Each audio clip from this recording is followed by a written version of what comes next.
Bismillahirrahmanirrahim. Assalamualaikum. Jangan lupa like, comment, and subscribe. Bye. Dia tidak wajib mencipta, tapi harus ini artinya jaiz. Ada wajib, ada mustahil, ada jaiz. Maka untuk menghilangkan sifat keraguan, seandainya Allah tidak mencipta alam dunia ini, Allah tetap ada. Nah, ini menghilangkan keraguan. Tapi pertanyaan ini tidak berakhir. Kalau Allah itu ada, siapa yang menciptanya? Subhanallah. Itu kajian Zakir Naik pernah ditanya juga. Saya ikut dulu Zakir Naik. Apa yang harus kita jawab? Ini secara terperinci. Ini kita simak baik-baik jawabannya. Mustahil Allah itu dicipta, karena dia itu sang pencipta. Karena yang dicipta tidak bisa mencipta. La ilaha illallah. Kalau Allah itu dicipta, mustahil dia bisa mencipta. Meja dicipta, tidak bisa cipta meja. Nah, ini konsep ketuhanan namanya. Jadi kita tidak punya keraguan sedikit pun tentang konsep ketuhanan. Ini lam yalid wa lam yulad. Allah mentauhidkan dirinya dengan mencipta makhluknya.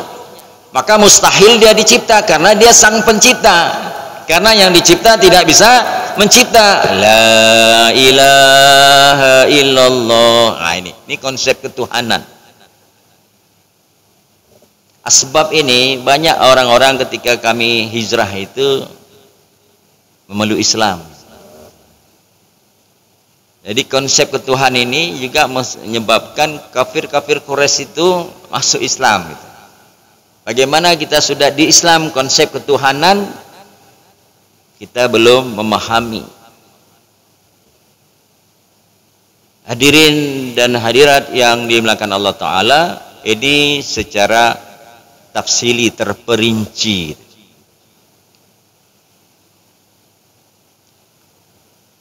Bapak Ibu yang dimuliakan Allah Ta'ala, untuk supaya lebih dekat lagi kita kepada Allah, walam yakul lahu kufuwan ahad, tidak ada sedikit pun serupa dengan Allah, sedikit pun. Maka di sini para alim lama membuat sifat jaiz. Kalau kita di pondok, sifat jaiz itu satu, tapi satu itu sudah menghimpun semua. Gitu. Apa yang dihimpun? Asmaul Husna. Maka kita pelajari itu Asmaul Husna. Janji Allah dan Rasulnya, barang siapa yang menghafal Asmaul Husna dan dia memahaminya, maka Allah janji dia akan dimasukkan ke dalam surga.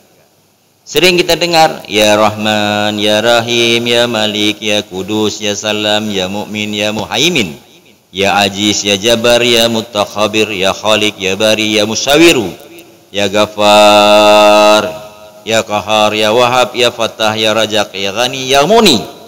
Terus sampai apa itu ya Rahman? Apa itu ya Rahim? Itu ada perbedaan. Kajian kami di residen itu sudah sampai ke sifat Allah 85. Jal Jalali wal Ikram. Kalau kita sujud terakhir itu ya Hanan, ya Manan, ya Hayu, ya Qayyum, ya Jal Jalali wal Ikram. Apa itu ya Hanan, ya Manan, ya Hayu, ya Qayyum, ya Jal Jalali wal Ikram? Itu semua sifat Asmaul Husna. Itu untuk kita dapat bermakrifat kepada Allah. Kalau dulu kita ngaji di pondok, rukun agama itu iman, tauhid, iman, Islam, tauhid, marifat, put masapat rukun agama.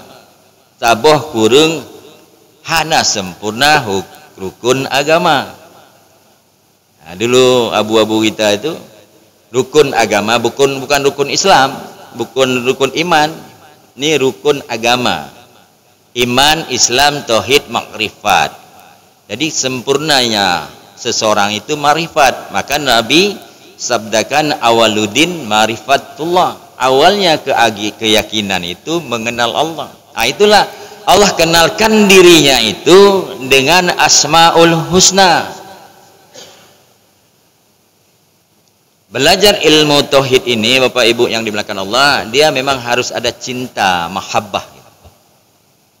Kita bilang sulit, dia tidak sulit. Lebih sulit belajar kimia lagi. Kimia itu ada aurum, jinkum, fosfat.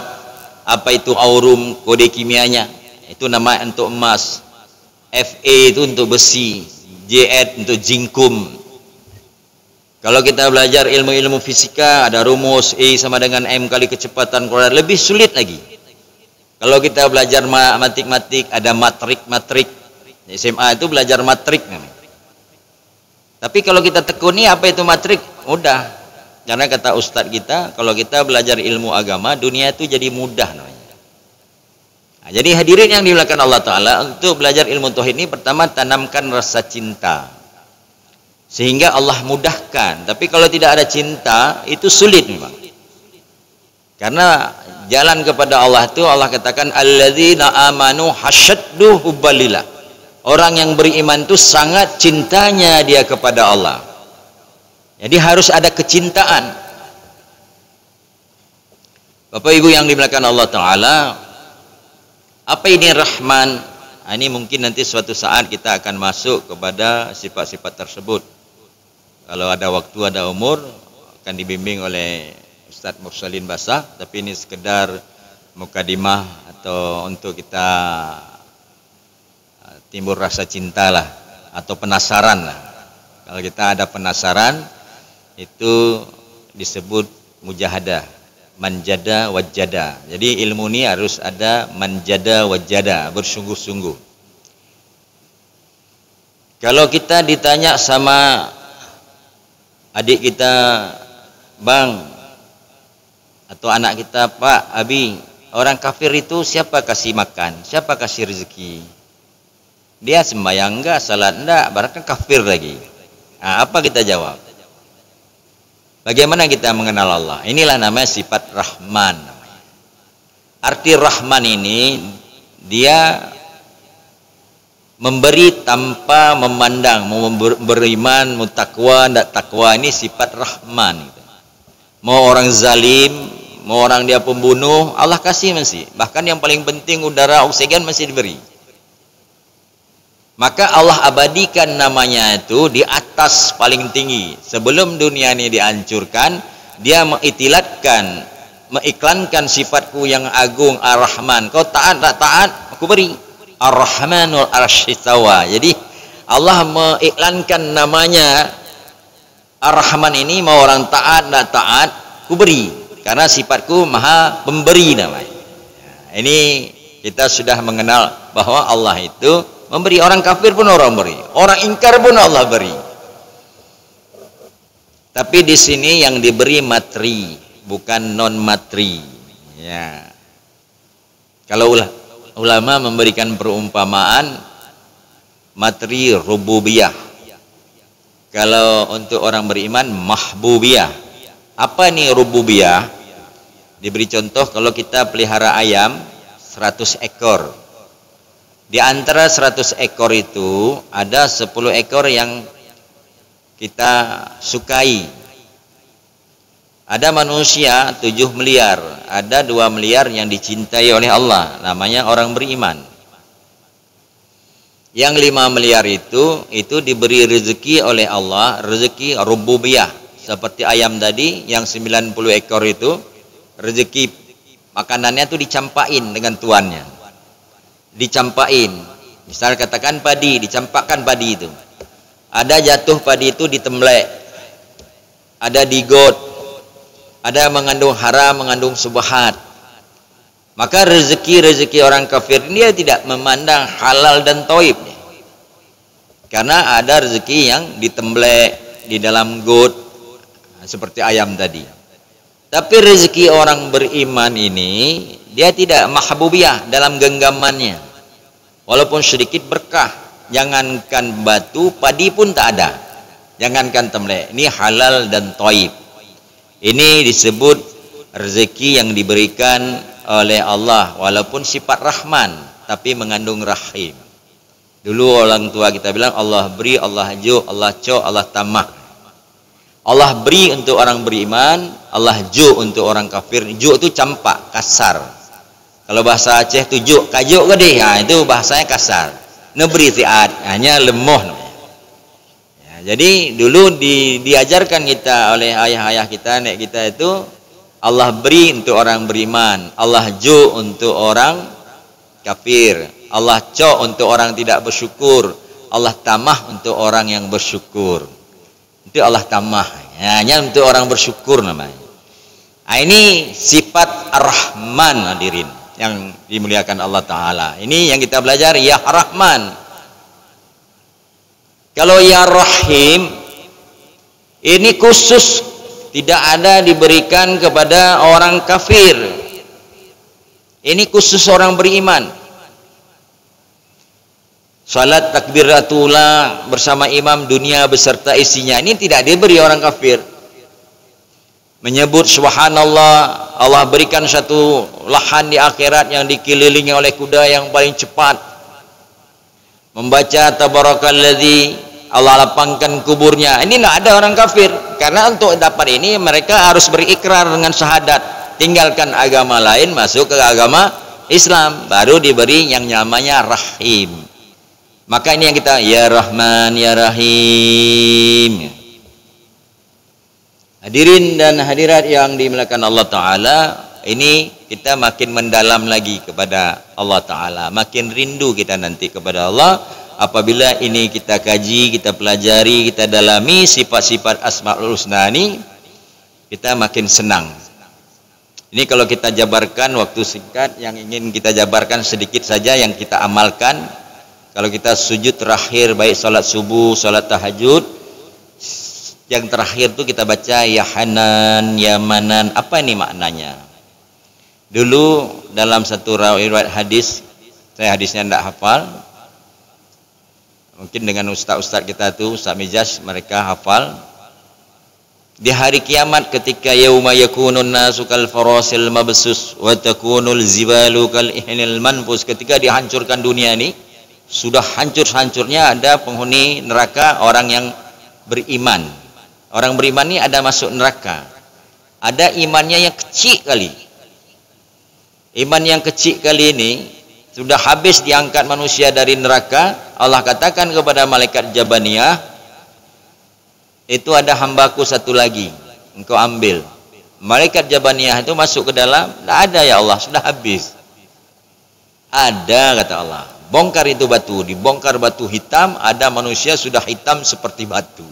Coba engkau dengar apa yang dia ucapkan, ya Hanan, ya Manan. Angkat dia. Allah tanya, kenapa engkau baru menyebut namaku di dalam neraka, di dunia tidak engkau sebut? Maka hadirin yang dimuliakan Allah Ta'ala, sebab dia ini menyebut nama Allah ya Hanan, ya Manan, mandikan dia di telaga Kaus, masukkan dia ke dalam surga. Ini orang yang telah di dalam neraka ribuan tahun, dia sebut nama Allah ya Hanan, ya Manan, Allah keluarkan. Apalagi kita belum meninggal, kita masih di dunia, makanya kita sebutlah nama Allah ini di terakhir. Kalau tidak mampu setiap habis waktu sholat, paling kurang 1 dari 24 jam ini kita sebut ya Hanan, ya Manan. Apa artinya ini? Yang maha santun, yang maha bijak. Bisa juga diartikan yang maha kasih, yang maha sayang. Ini ya Hanan. Kita sambung lagi, ya Hayyu, ya Qayyum, yang maha hidup dan berkekal hidupnya. Ini sifat jalal namanya, Dzul Jalali wal Ikram. Jadi sifat-sifat hidup ini, hidup Allah ini tidak ada awal, tidak ada akhir. Ini namanya sifat kebesaran, Dzul Jalali wal Ikram. Apalagi sifat Jalal ini kudrah, dia berkuasa apa yang dia kehendaki, tidak ada yang bisa membatasinya. Nah, ini pernah juga kami ditanya di Malaysia. Malaysia itu Pak, kalau kita berdakwah itu konsep ketuhanan itu, kami juga pernah di Kuching juga dakwah itu, acam dia tanya orang-orang sana. Orang itu sifat tolaknya tinggi dia. Kami berangkat dengan Napaju, sampai saya diundang tuh jauh perjalanan dari sini sampai ke Sigli tuh, diundang ke sana, dijemput. Konsep ketuhanan ini memang perlu kita yakini, hadirin dan hadirat yang dimuliakan Allah Ta'ala. Jadi ditanya kalau Allah itu kudrah, kuasa, apakah Allah itu kuasa menciptakan makhluk yang lebih hebat dari dirinya? Nah, pertanyaan. Ada terkonsep dalam pikiran kita pertanyaan seperti itu, tapi mereka ada. Inna wa ala kulli syai'in qadir. Apakah Allah mampu menciptakan yang lebih hebat dari dirinya? Apa kita jawab? Dalilnya inna Allah ala kulli syai'in qadir. Allah itu mampu menciptakan apa yang dia kehendaki. Saya bilang. Tapi yang dicipta itu namanya makhluk. Yang namanya makhluk tidak bisa mendatangkan manfaat dan mudarat. Man zalladzi yasfa'u indahu illa bi'izni. Dia mau buat trinitas, trilogi. Dia menganggap Tuhan Bapa, Tuhan Anak, Tuhan Roh Kudus gitu. Ini konsep ketuhanan kita hadirin yang dimuliakan Allah. Ini sifat kebesaran namanya. Dzul Jalali wal Ikram. Maka ketika sujud kita bacalah ya Hanan, ya Manan, ya Hayu, ya Qayyum, ya Dzul Jalali wal Ikram. Banyak sifat-sifat kebesaran. Karena berhubung waktu, ada sedikit lagi yang kita sampaikan. Ikram, sifat ikram, itu sifat ya Ghafur, ya Ghafar, ya Wahhab. Maka kita baca tuh ya Wahhab, ya Fattah, ya Razak, ya Ghani, ya Mughni. Ya Wahhab itu maha pemberi. Maka Nabi setiap habis salat, Rabbana la tudzi qulubana mu'adaitana wahab lana min ladunka rahmah innaka antal wahhab. Maknanya sifat Wahhab ini kita diberi tanpa putus. Ya Fattah dibuka, ya Razak sumber rezeki, yang Ghani yang maha memberi rezeki, ya Mughni yang tidak pernah putus-putus memberi rezeki. Ini sifat ikramnya, ikram Allah, sifat-sifat kemuliaannya. Indikasi orang yang telah diberi sifat ini apa dalam diri kita? Yang pertama sifat kebesaran diberi kepada kita, indikasinya ikhlas. Kalau kita sudah ada ikhlas berarti kita sudah diberi sifat kebesaran. Yang ikhlas kita jabar lain. Yang kedua tawadu, itu sifat kebesaran pada manusia yang diberikan oleh Allah. Yang ketiga sifat sabar. Yang keempat sifat khauf. Yang kelima sifat razak. Yang keenam sifat tawakal. Yang ketujuh sifat ridho. Apabila ada ini menandakan Allah yang Dzal Jalali wal Ikram telah memberikan sifat kebesaran kepada kita. Kita dihina tidak merasa terhina karena kita ikhlas. Sifat-sifat pemurah, sifat-sifat kemuliaan pada diri kita ini apa? Pemaaf, penyantun, ya penolong. Ini sifat-sifat yang diberikan. Kalau kita suka menolong, memaafkan, memberi dalam keadaan sempit, maka Allah Ta'ala telah memberikan kepada kita asbab kita doa tadi di akhir sujud kita. Maka ketika kita bangun sujud kita baca at-tahiyatul mubarakatus salawatut thayyibat. Ini ittiba kepada baginda Rasulullah yang telah diberikan sifat kemuliaan tersebut. Maka ketika tahiyat akhir Nabi dimi'rajkan, Nabi mengucap at-tahiyatul mubarakatus salawatut thayyibatul, kemuliaan, kebaikan, kebesaran, kemuliaan, keberkahan, keselamatan, kebaikan milikmu ya Allah. Allah ikrarkan assalamu alayka ayyuhan nabi wa rahmatullahi wa barakatuh. Kuberikan juga sifat itu padamu. Nabi juga berdoa assalamu alayna wa ala ibadillahi sholihin, dan berikanlah kepada juga umatku. Ini yang disebut inna sholata tanha anil fahsya'i wal munkar. Maka hakikat salat sudah diberikan dalam diri kita, maka sifat-sifat salat wujud dalam diri kita. Inilah bukti Allah namanya bersifat pemberi. Demikian Bapak Ibu yang dimuliakan Allah, untuk segala pengisi kita yang sedang belajar menyampaikan perkara-perkara agama kepada Allah, kita mohon ampun, sesama kita saling memaafkan. Kita tutup doa kifarahat majelis. Subhanallahi wa bihamdi, subhanakallahumma wa bihamdika, asyhadu an la ilaha illa anta, astaghfiruka wa atubu ilaik. Assalamualaikum warahmatullahi wabarakatuh.